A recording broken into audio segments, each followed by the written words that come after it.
जय हिंद बच्चों। कैसे हैं आप सब? आशा करती हूँ सब खूब स्वस्थ और मस्त होंगे। तो आइए बच्चों, आपका बहुत बहुत स्वागत है हमारे लक्ष्य हिंदी क्लासेस चैनल में। तो देखिए बच्चों, आज हम पिछली क्लास में हमने ये देखिए यहाँ से हमने ये सारी चीजें पढ़ ली हैं। आधुनिक काल के पूर्व जो हिंदी था मेन पॉइंट हमने सीख लिया, पढ़ लिया बच्चों। हम सीखने सिखाने की ये प्रक्रिया निरंतर जारी रखेंगे, क्योंकि बच्चों सीखेंगे नहीं तो फिर आगे आने वाले जीवन में जीतेंगे कैसे। तो अब आइए बच्चों, ये जो गद्य साहित्य का इतिहास है ये आपके पाठ्यक्रम का एक महत्वपूर्ण हिस्सा है बच्चों। इसमें से 10 नंबर बनेंगे, 5 नंबर पद्य में से और 10 नंबर गद्य में से। इसी प्रकार से चीजें बनेंगी। तो आइए बच्चों, हम चलते हैं। अभी हम कार्यक्रमानुसार हम थोड़ा आगे चले गए हैं बच्चों। बस 1 मिनट देखते हैं हम आज कहां से हमको पढ़ना है।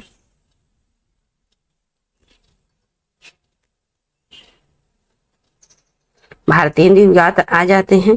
फिर ये देखिए बच्चों, हमको यहां से पढ़ना है। ये जो चारों कवि हैं ना बच्चों, मोस्ट इंपॉर्टेंट हैं। ये जो चारों कवि हैं, मुंशी सदा सुखलाल, सहज एवं परवाहमयी भाषा, और इंशाअल्लाह खां अलंकृत चुटीली और मुहावरेदार भाषा। लल्लू लाल जी ब्रज भाषा के साथ उर्दू का भी इन्होंने प्रयोग किया। सदल मिश्र जी ने पूर्वीपन का बहुल जो भाषा था पूर्व साइड का, उसमें अवधी मिक्स इन्होंने प्रयोग किया भाषा का। यहाँ पर किन्होंने ये जो 4 मुख्य आपके हैं बच्चों, मतलब इम्पोर्टेंट हैं, जिनको हमको जानना जरूरी है। एग्जाम में बन जाएगा, एक ना एक किसी ना किसी का तो पूछ ही लेगा। आपका पूछ लेगा रानी की कैथी की कहानी किसका है बताइए? इंशाअल्लाह खां का है। प्रेम सागर किसका है? लल्लू लाल जी का है। नाचिकेत उपाख्यान किसका है? सदन मिश्र का है। इसी तरह से सदा सुखलाल किसका है? मुंशी सदा सुखलाल का है। सुख सागर मुंशी सदा सुखलाल का है।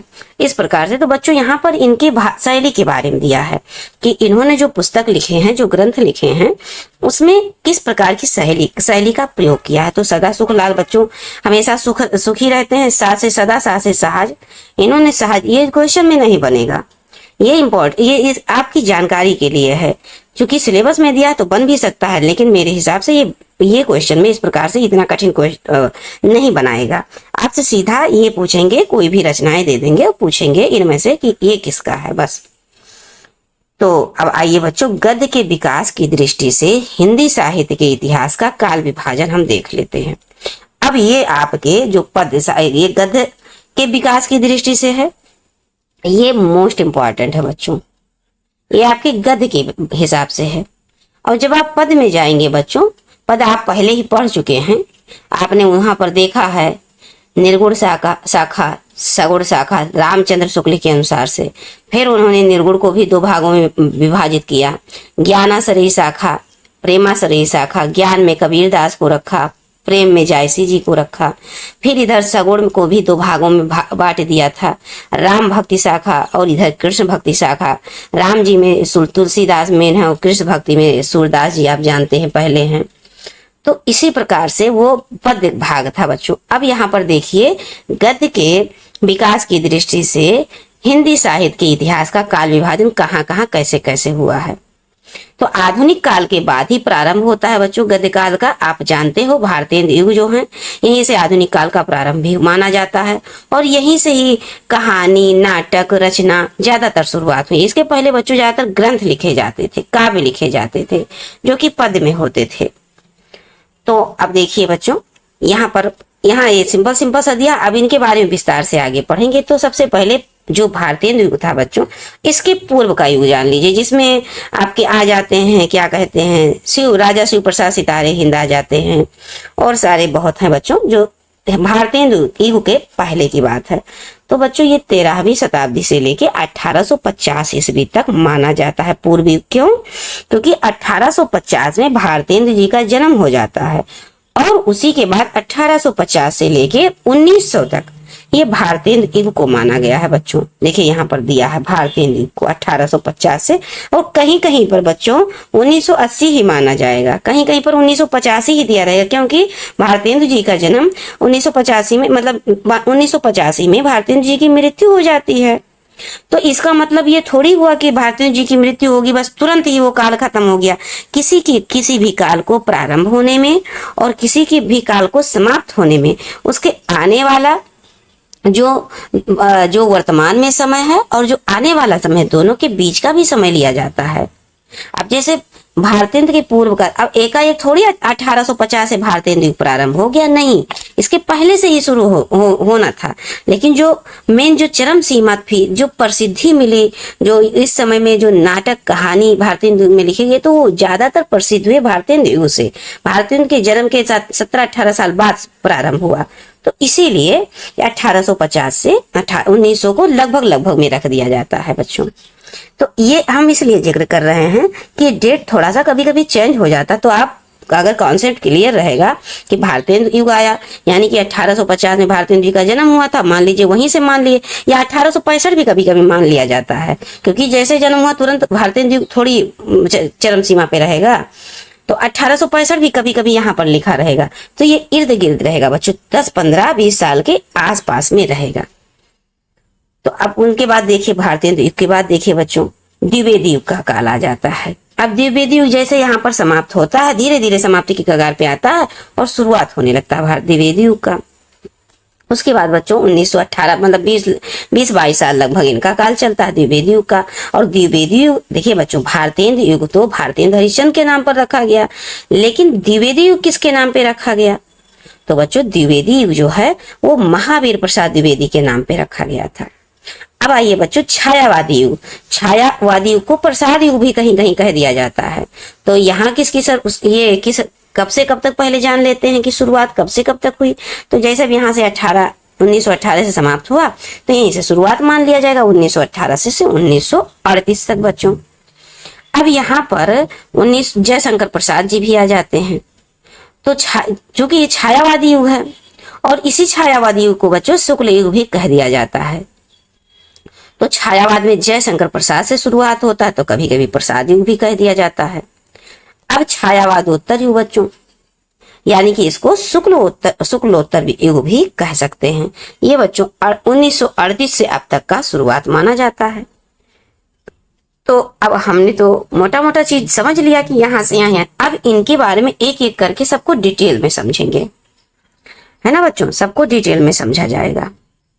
और आपके परीक्षा के दृष्टि से जो आपके सिलेबस में है बच्चों, ये यही चारों युग हैं, भारतेंदु युग हैं, द्विवेदी युग हैं, छायावाद युग हैं, ये सब युग हैं।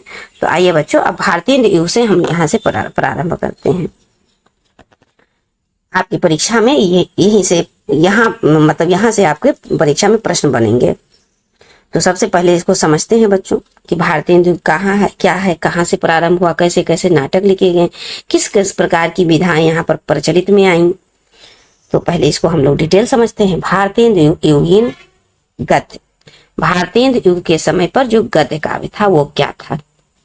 तो देखिए बच्चों, भारतेंदु युग गद्य से हिंदी गद्य का विकास माना जाता है। भारतेंदु युग गद्य से हिंदी गद्य का विकास माना जाता है। इसी युग में भारतेंदु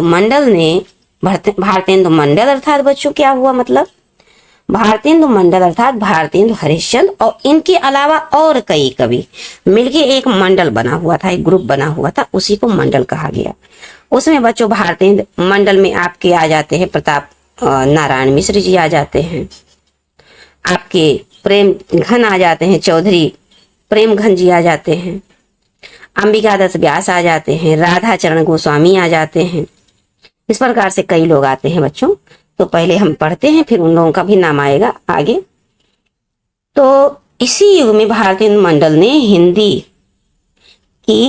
गद्य की विधाओं अर्थात कौन कौन सी विधा, निबंध विधा, नाटक विधा, उपन्यास विधा आदि की रचना करना प्रारंभ कर दिए थे। चीजें समझ में आ रही होंगी बच्चों आपको। गद्य का शुरुआत कहाँ से, भारतेंदु युग से माना जाता है, क्योंकि ये भारतेंदु मंडल के जो कवि थे इन्होंने प्रारंभ किया था हिंदी गद्य के अलग अलग विधाओं को लिखना। अलग अलग विधाओं का मतलब निबंध हो गया, नाटक हो गया, उपन्यास हो गया, रिपोर्टाज हो गया, आत्मकथा हो गया, जीवनी हो गया, लघु कथा हो गया। इस प्रकार से बहुत सारी विधाएं इससे संबंधित आपसे क्वेश्चन पूछा जाएगा। कोई भी उपन्यास दे देगा और पूछेगा कि ये कौन सी विधा है, क्या है, पत्रिका है या रिपोर्टाज है या संस्मरण है या क्या कहते हैं रेखा चित्र है। तो इससे संबंधित बच्चों ऐसे क्वेश्चन बनेगा। तो अब देखिए पॉइंट टू पॉइंट हम चीजें समझते चलते हैं। यहां तक तो चीजें आपको क्लियर हो गई ना बच्चों कि जो हमारा हिंदी गद्य का विकास है कहाँ से प्रारंभ, भारतेंदु युग से शुरू होता है। और बच्चों भारतेंदु युग का शुरुआत कहाँ से होता है, 1850 से 1900 तक माना जाता है। अब इसके आगे पीछे भी हो जाता है, यहाँ पर 1900 है, यहाँ पर 1880 भी कर देंगे, 85 भी कर देंगे, 90 भी कर देंगे, और यहाँ पर 1850 है तो इसको 55 भी कर देंगे, 65 भी कर देंगे। तो इसी के इर्द गिर्द आप दिमाग में बनाए रखिएगा। अब देखिए बच्चों पॉइंट टू पॉइंट समझते हैं हम। हिंदी नई चाल में ढली, क्या, हिंदी नई चाल में ढली, किसका कथन है, ये भारतेंदु हरिश्चंद्र का है बच्चों। हिंदी नई चाल में ढली, ये 2012 में आया हुआ क्वेश्चन है।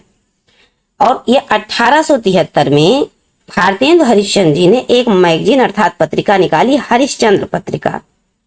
क्या 1873 में 73 मैगजीन पत्रिका, हरिश्चंद्र मैगजीन पत्रिका। अब दूसरा पॉइंट देखते हैं बच्चों, हिंदी भाषा की जो शुद्धता एवं परिष्कार के प्रवर्तक हैं।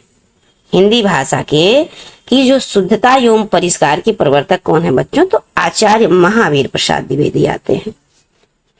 द्विवेदी युग की बात हो रही है। दूसरा बच्चों, नागरी प्रचारणी सभा और काशी की स्थापना। काशी में नागरी प्रचारणी सभा की स्थापना कहाँ, काशी में हुआ।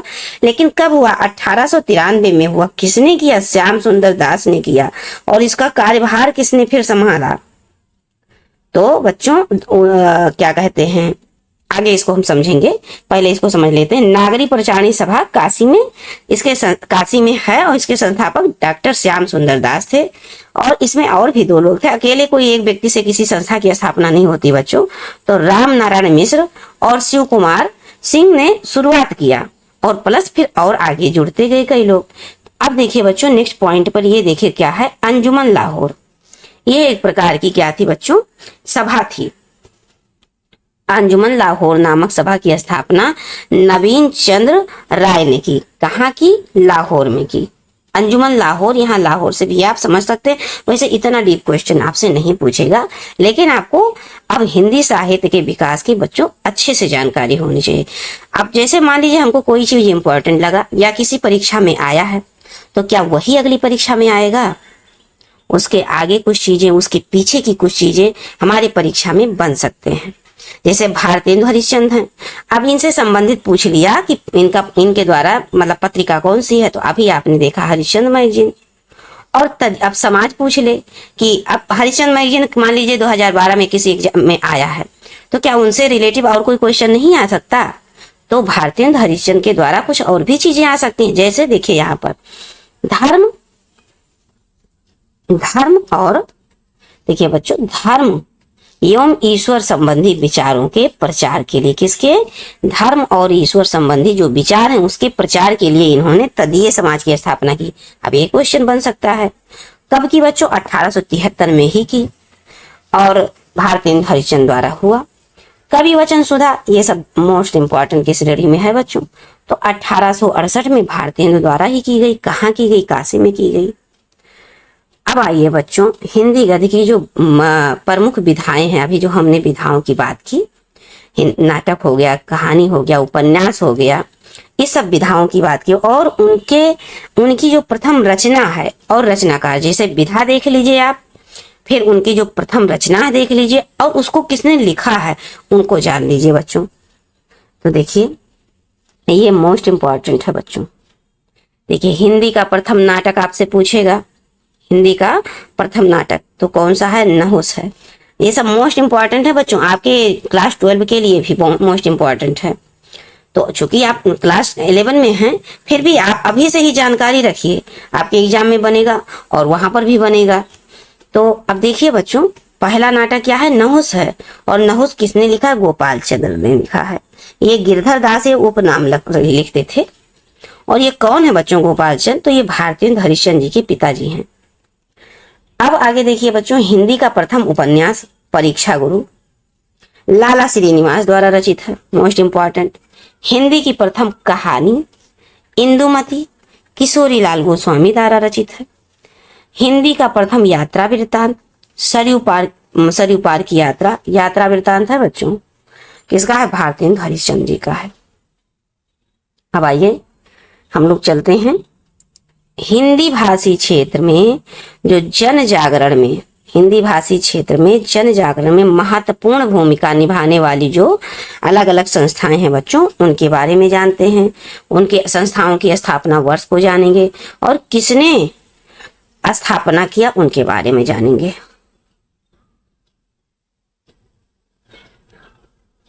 मोस्ट इंपॉर्टेंट क्वेश्चन पहले ही बता दे रहे हैं बच्चों। ब्रह्म समाज की स्थापना, ये पीछा, ये सब जो देख रहे हैं ना बच्चों, पीछा आपका नहीं छोड़ने वाला। आप 11 में पढ़ रहे हैं, 12 में पढ़ेंगे, आगे कंपटीशन एग्जाम देंगे, जो भी एग्जाम देंगे, जो भी जहां पर जिस भी एग्जाम में अगर हिंदी नाम आ गया तो ये सब आपका पीछा नहीं छोड़ेगा बच्चों। इसीलिए अभी से इसको पकड़ना शुरू कर दीजिए, अर्थात समझना, पढ़ना, मस्तिष्क में लाना, मस्तिष्क का विस्तार करना हिंदी के प्रति, ये समझना अभी से शुरू कर दीजिए। ब्रह्म समाज 1829 राजा राम मोहन राय। रामकृष्ण मिशन 1867 स्वामी विवेकानंद ने किया। प्रार्थना समाज की स्थापना 1867 महादेव गोविंद रानाडे। आर्य समाज की स्थापना 1867 स्वामी दयानंद सरस्वती। देखिए यहाँ पर आर्य छिपा हुआ, यहाँ पर दयानंद। थोड़ा टिक लगाइए, मतलब ट्रिक लगाइएगा बच्चों दिमाग में कि आर्य दयानंद सरस्वती तो आर्य समाज की स्थापना। और ये सत्यार्थ प्रकाश के रचयिता भी हैं बच्चों, सत्यार्थ प्रकाश। कौन? दयानंद सरस्वती जी। हिंदी भाषा में लिखे हैं, संस्कृत में नहीं लिखे हैं बच्चों, हिंदी भाषा में सत्यार्थ प्रकाश को। और प्रार्थना समाज महादेव गोविंद रानाडे, एमजी रानाडे। और उसके बाद रामकृष्ण मिशन 1867 स्वामी विवेकानंद। कहाँ? बेलूर, वहां कोलकाता में। और फिर ब्रह्मा समाज 1829 में राजा राम मोहन राय, मुंबई में, अर्थात उस समय बम्बई कहा जाता था बच्चों। अब देखिए ये 100% श्योर नहीं है, लेकिन मुझे समझ में आ रहा है कि ये मुंबई में ब्रह्म समाज की स्थापना राजा राम मोहन राय ने की थी।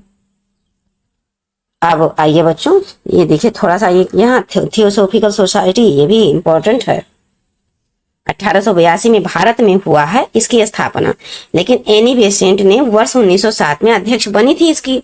और 1875 ईस्वी में, 1907 और 1875, इसके पहले की बात, मैडम ब्लातवस्की तथा कर्नल आलकाट ने इसको न्यूयॉर्क में स्थापना की थी। इस चीज की न्यूयॉर्क में किसने? ये ब्लातवस्की और ये आलकाट, इन्होंने वहां पर न्यूयॉर्क में 1875 में ही स्थापना की थी। और इसी के तर्ज पर एनी बेसेंट ने यहाँ पर, एनी बेसेंट और बाल गंगाधर तिलक मिलकर यहाँ पर थियोसोफिकल सोसाइटी की स्थापना की थी भारत में। और इसका बच्चों क्या कहते हैं, मुख्यालय अडयार में था। अडयार ये मद्रास में पड़ता है। अब आइए बच्चों, अब यहाँ पर देखिए भारतीय, ये मोस्ट इम्पोर्टेंट है। भारतीय तो मंडल, आप कह रहे होंगे बच्चों कि मैम तो हर एक चीज मोस्ट इम्पोर्टेंट बता रही हैं। हर एक चीज नहीं, जो इम्पोर्टेंट है वो इम्पोर्टेंट है। वहां से एग्जाम, वो हमने जो आपको 4 आचार्य बताए 4 लोगों को, इंसान, लाखा, सदा, सुखलाल, लल्लू लाल, ये सब मोस्ट इम्पोर्टेंट है बच्चों, आपको एग्जाम में देखने को मिल सकते हैं। अगर 11 में नहीं मिला तो 12 में पक्का मिल जाएंगे आपको। और भारतेंदु हरिश्चंद्र, ये सब जितना हम आपको लगा रहे हैं बच्चों, ये इंपॉर्टेंट है भारत, क्योंकि यही आपके सिलेबस में है। तो जब भारतेंदु हरिश्चंद्र है, भारतेंदु है, तो उनसे रिलेटिव जितने सारे क्वेश्चन हैं बन जाएंगे। अगर बच्चों 5 क्वेश्चन आता है तो 5 क्वेश्चन के लिए आपको कम से कम 500 क्वेश्चन पढ़ना पड़ेगा। तब आप उस 5 क्वेश्चन को, इसके लिए घबराइए मत, घबराने की बिल्कुल भी नहीं जरूरत है। आप सिर्फ निरंतर थोड़ा थोड़ा पढ़िए और 500 क्वेश्चन की चुटकी में आप हल करेंगे, पता भी नहीं चलेगा। निरंतरता बनी रहेगी तब बच्चों। ऐसे आप निरंतर पहले थ्योरी को समझ लीजिए, फिर हम आपको 50-50, 30-30 करके क्वेश्चन सॉल्व करवाएंगे और उसमें से फिर बार बार रिवीजन करवाते रहेंगे। पहले उसको सॉल्व करवाएंगे, फिर एग्जाम के टाइम में फिर बार बार उसको रिवीजन कराएंगे, उसमें से और इम्पोर्टेंट छाट के। फिर आप कैसे नहीं तैयार होगा? हम ही लोग तो तैयार करते हैं। ये सब अधिकारीगण लोग क्या, ये हिंदी में यही सब पढ़ के आगे अधिकारी बन गए हैं। जो आप देख रहे हैं लेखपाल बने हुए हैं, जो आप देख रहे हैं ISPC अधिकारी बने हुए हैं, DM बने हुए हैं, बड़े बड़े पद पे बैठे हैं बच्चों। ये जो हिंदी जहाँ विषय है ना, इन्हीं सबको बार बार दोहराए हैं। आप देख रहे हैं जो टीचर बने हुए हैं, टीजीटी पीजीटी सब क्वालिफाई की, यही सब पढ़े हैं। तो आप बिल्कुल भी टेंशन ना लीजिए, बस ये है कि आपको निरंतरता बनानी रहेगी बच्चों। हिंदी के प्रति आपको सजग होकर मजबूती से पढ़ना, इसको हल्के में ना लीजिए। हाँ, अन्य विषय को आप मजबूती से पढ़िए, मजबूत कीजिए, पर इसको भी थोड़ा थोड़ा ही समय दीजिए, पर समय जरूर दीजिए। अब आइए बच्चों, हम भारतेंदु मंडल के प्रसिद्ध लेखक और उनके नाटक के बारे में जानते हैं। तो अब इसको हम थोड़ा सा ट्रिक भी जोड़ते जाएंगे जितना हो सकेगा हमसे, प्लस आप भी अपना कुछ तर्क लगाइए। रटने पर जोर मत दीजिएगा बच्चों, क्योंकि कितना रटा जाएगा। बहुत सारे लेखक हैं, बहुत सारी उनकी रचनाएं, एक लेखक के 20-20 रचनाएं हैं, 10-10, 15-15 रचनाएं हैं। कहीं नाटक है तो कहीं उपन्यास लिखे हैं, तो कहीं कहानी लिखे हैं, ऐसे है। अब देखिए यहाँ पर नाटक है, अब इसके आगे कहानी आ जाएगा, ऐसे ऐसे आएगा। तो सबसे पहले अब हम यहाँ पर देखते हैं बच्चों, भारतेंदु हरिश्चंद्र जी को पहले देख लेते हैं। वैदिकी हिंसा हिंसा न भवति, ये याद हो जाएगा, बार बार आप रिवीजन करेंगे बच्चों तो याद हो जाएगा। विशेष विषमौषधम, भारत दुर्दशा। भारत दुर्दशा बच्चों प्रताप नारायण, देखिए हाँ यहाँ पर लिखा हुआ, प्रताप नारायण मिश्र ने भी लिखा है भारत दुर्दशा। और आपके ये भारत दुर्दशा क्या कहते हैं, भारतेंदु हरिश्चंद्र ने भी लिखा है। अब आपको फोकस करना है, जहां पर आप लिखेंगे भारतेंदु हरिश्चंद्र, वहीं पर बगल में ऐसे लिख लेंगे कि भारत दुर्दशा को प्रताप नारायण मिश्र ने भी लिखा है। फिर जहां पर लिखेंगे प्रताप नारायण मिश्र, वहां पर ऐसे बगल में लिख लेंगे कि भारत दुर्दशा को भारतेंदु चंद्र ने भी लिखा है। ऐसे समझिए बात बच्चों। याद करने का अलग अलग कि जितना भी पैतरा अपना सकते हैं, याद करना बस याद होना चाहिए। अब जैसे आपको एग्जाम में आएगा तो वैसे तो इस प्रकार के मतलब परेशान करने वाले क्वेश्चन बनेंगे ही नहीं। दूसरी बात, बनेंगे भी तो एक ही दिए जाएंगे, चाहे वो भारतेंदु हरिश्चंद्र जी हों और चाहे प्रताप नारायण मिश्र जी हों। तो बस कोई भी एक है, बस आप समझ जाएंगे दोनों ने लिखा, बस एक रहेंगे, कोई दो तो बिल्कुल भी नहीं रहेंगे, एक ही रहेंगे, कोई भी आप समझ जाएंगे। तो भारत दुर्दशा, नील देवी, अंधेर नगरी, सती प्रताप। जहां पर अंधेर नगरी होगा बच्चों, वहां पर सती का प्रताप दिखेगा, नारियां सती होती रहेंगी, नील देवियां सती होती रहेंगी। कहाँ? जहां अंधेर नगरी रहेगा। भारत का दुर्दशा होता रहेगा कहाँ? जहां अंधेर नगरी होगा। जोड़िए, लिंक करिए, एक को पकड़ लीजिए, किसी को हमने अंधेर नगरी को पकड़ लिया। जहां पर अंधेर नगरी होगी सतियों का प्रताप रहेगा, नील देवियों का सती होना रहेगा, भारत का दुर्दशा रहेगा, और वैदिकी की हिंसा हिंसा ना भवती होती रहेगी। विशेष विषमौधत, विष से पकड़ लीजिए, वहां पर विष ही विष व्याप्त रहेंगे। वहां पर राजतंत्र भी नहीं रहेगा, वहां पर मतलब राजतंत्र रहेगा, प्रजातंत्र का कोई बोलबाला नहीं रहेगा। राज के हिसाब से चीजें चलेंगी, सरकार के हिसाब से, मतलब कहीं से भी ऐसा लिंक करिए बच्चों। अंधेर नगरी में क्या होता है, हमारा जो ब्रिटिश साम्राज्य था उस समय 1857 के समझ लीजिए, क्या झांसी की रानी और कितने सारे वीर कैसे शहीद हुए, कितने सारे जो थोड़ा अनपढ़ व्यक्ति थे, जो गरीब वर्ग के व्यक्ति थे, कितना सताए जा रहे थे। तो उस समय क्या थी, अंधेर नगरी नहीं थी। ये 1850 की बात है। 1850 में भारतेंदु जी जन्म लेते हैं, 1857 और उसके पहले भी तमाम सारे वो होते हैं, आंदोलन होते हैं, जब हमारे भारतीय जागते हैं, जागरूक होते हैं। तो यही बच्चों, अंधेर नगरी को पकड़िए और इन्हीं से सबको लिंक कर लीजिए, ऐसे जोड़ लीजिए।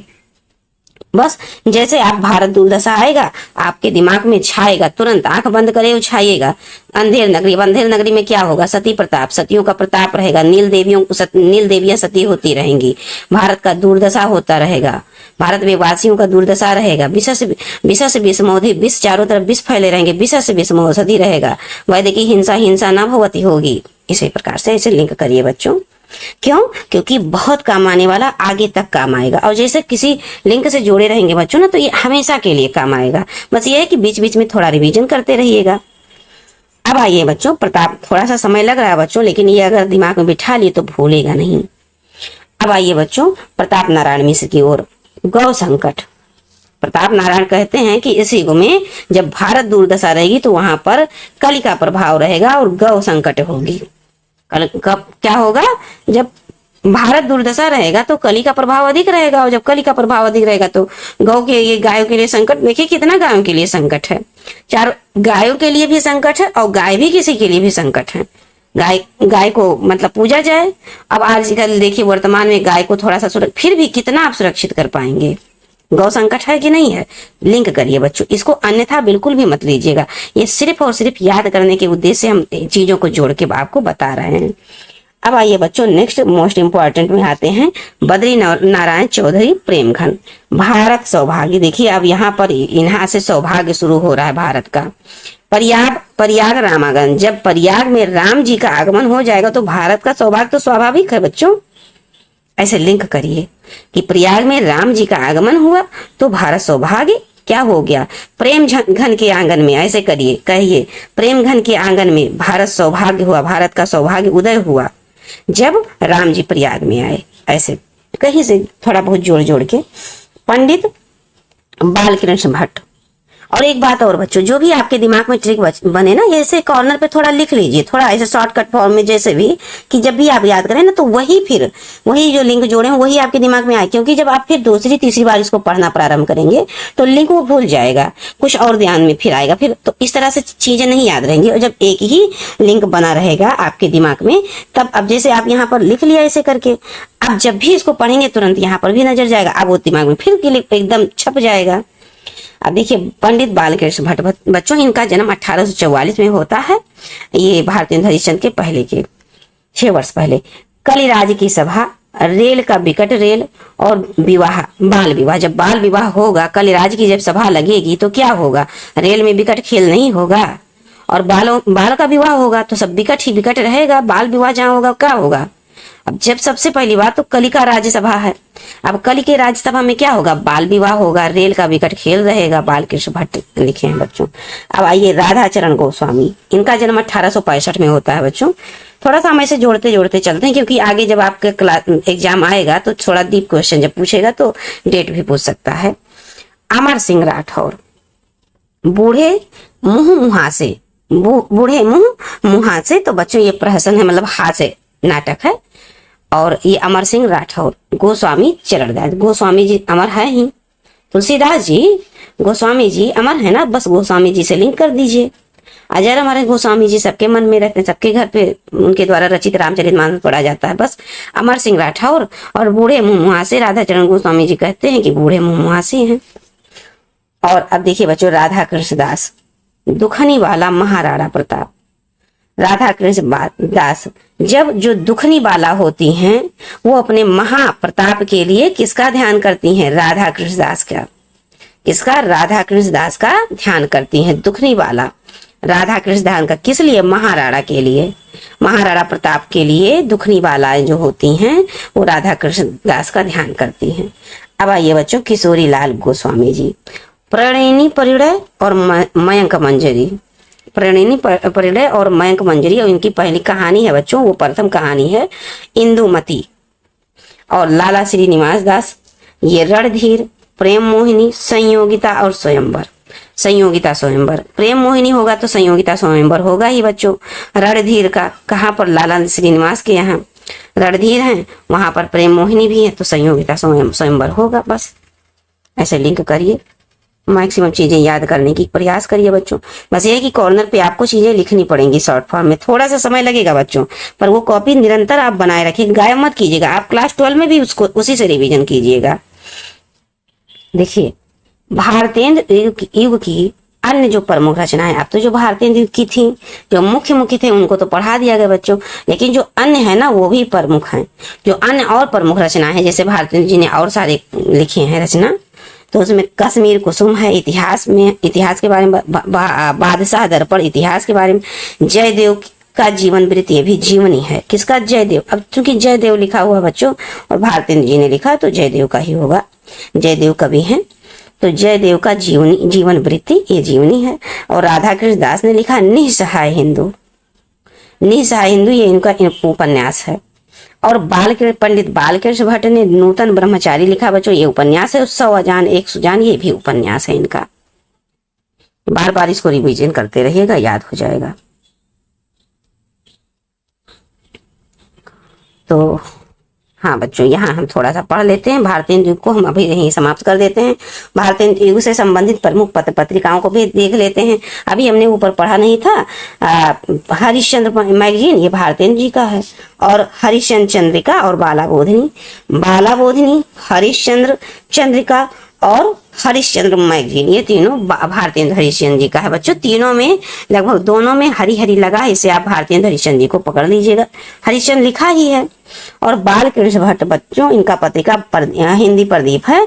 ये इलाहाबाद वर्तमान में प्रयागराज से क्या हुआ था, प्रकाशित हुआ था, हिंदी प्रदीप। तो थोड़ा सा और देख लीजिए बच्चों, ये भी है प्रताप नारायण मिश्र का ब्राह्मण पत्रिका, और कार्तिक प्रसाद खत्री का हिंदी दीप्ति प्रकाश, हिंदी दीप्ति प्रकाश, दीप्ति खत्री दीप्ति, हिंदी प्रकाश दीप्ति भी कह सकते हैं इसको, हिंदी खत्री दीप्ति कनेक्ट करके ऐसे खत्री और दीप्ति यहीं पर ऐसे सर्कल कर लीजिएगा, खत्री दीप्ति। बद्री नारायण चौधरी प्रेमघन आनंद कादम्बनी, बद्री नारायण चौधरी प्रेमघन आनंद कादम्बनी, बार बार इसको रिवीजन करेंगे बच्चों तो परीक्षा तक आपको याद हो जाएगा और आप सही करके आएंगे। तो अब देखिए बच्चों, अब हम नेक्स्ट क्लास में द्विवेदी युग को देखेंगे। ये भी आपके सिलेबस के पार्ट में है, पाठ्यक्रम का एक भाग है द्विवेदी युग। तो आपको बच्चों ये अगर चीजें समझ में आ रही हूं तो अन्य भी बच्चों को अवश्य शेयर करें, क्योंकि बच्चों अब जब नेक्स्ट बच्चे भी सीखेंगे आपके माध्यम से वीडियो पाएंगे और चीजें जानकारी में होगा, क्योंकि अभी आप इसको पहली बार पढ़ रहे हैं ना बच्चों, तो ये एक अवधारणा आपके मस्तिष्क में बन रहा कि हाँ ये गद्य साहित्य का इतिहास है, ये इस प्रकार से इतिहास का विकास हुआ था, भारतीय युग, द्विवेदी युग, ऐसे ऐसे चीजें थोड़ा थोड़ा दिमाग में भी बन रही है। क्यों? क्योंकि ये एकदम नई चीजें हैं, एकदम नई चीजें, जो साइंस साइड विज्ञान वर्ग के बच्चे हैं उनके लिए तो और एकदम नई चीजें हैं। तो इसको आप इसको बोझ मत समझिएगा, ना तो बोझ समझिएगा ना तो इसे उबाऊ समझिएगा। इसको बस निरंतर रोचकता से इंटरेस्ट जगा के मन में पढ़िए, बार बार सुनिए। नहीं पढ़ पा रहे हैं किताब से मत पढ़िए तो इस वीडियो को बार बार सुनिए, सुन लीजिए। जब 2 से 3 बार सुन लेंगे बच्चों और उसके बाद आप ऐसे सुनते ही जाएंगे, और फिर जब क्वेश्चन आंसर का सिलसिला शुरू होगा तो देखिएगा आपके दिमाग में फिर चीजें घूम घूम के आती रहेंगी। हाँ मैम ने यहाँ से ऐसे ऐसे लिंक किया था, ऐसे जोड़ा था, ऐसे बचा। तब धीरे धीरे आपके दिमाग में कॉन्सेप्ट सब क्लियर होता जाएगा, परत दर परत चीजें समझ में आने लगेंगे बच्चों। ये हम आपको जागरूक कर रहे हैं कि आप हिंदी साहित्य के इतिहास को समझे, जाने। ये मोस्ट इंपॉर्टेंट पार्ट है बच्चों, आपके 10 नंबर का है। इसमें आपके पद और गद मिला के 10 नंबर के सवाल आएंगे इससे, और बहुत कठिन नहीं, बस निरंतर आप थोड़ा थोड़ा समय देके पढ़ते रहिए बच्चों। क्यों? क्योंकि बूंद बूंद से घड़ा भरता है। आप 10-10 मिनट, 15-15, 20-20 मिनट, देखो हम रोजाना ज्यादा मतलब लंबा वीडियो बनाते भी नहीं हैं, बहुत ज्यादा तो 25 मिनट या 30 मिनट के अंदर ही बन जाता है। और उसके बाद उसको आप फास्ट मोड करके सुनते रहिए, 2 से 3 बार सुनिए, उसके बाद में निरंतर बस ऐसे सुनने की आदत डाल लीजिए, और बस इतना ही समय दीजिए आप हिंदी को। देखिएगा बच्चों, आपका एग्जाम तक काफी कॉन्सेप्ट क्लियर होगा, परीक्षा में तो आप अच्छे अंकों से सफल ही होंगे। प्लस और जो क्या मजबूती होगी कि हिंदी जो साहित्य का इतिहास है ये जड़ से मजबूत होता जाएगा। और जब कोई चीज की जानकारी होने लगती है ना बच्चों, तो उसमें क्या है, अपना मन, रुचि, इंटरेस्ट जागने लगता है, मन लगने लगता है। तो आइए बच्चों, इन्हीं वाक्यों के साथ अब हम इस वीडियो को यहाँ पर समाप्त करते हैं। चीजें पसंद आए तो लाइक करें, दोस्तों में शेयर करें और कमेंट करके अपनी बातों को कह सकते हैं। जय हिंद बच्चों।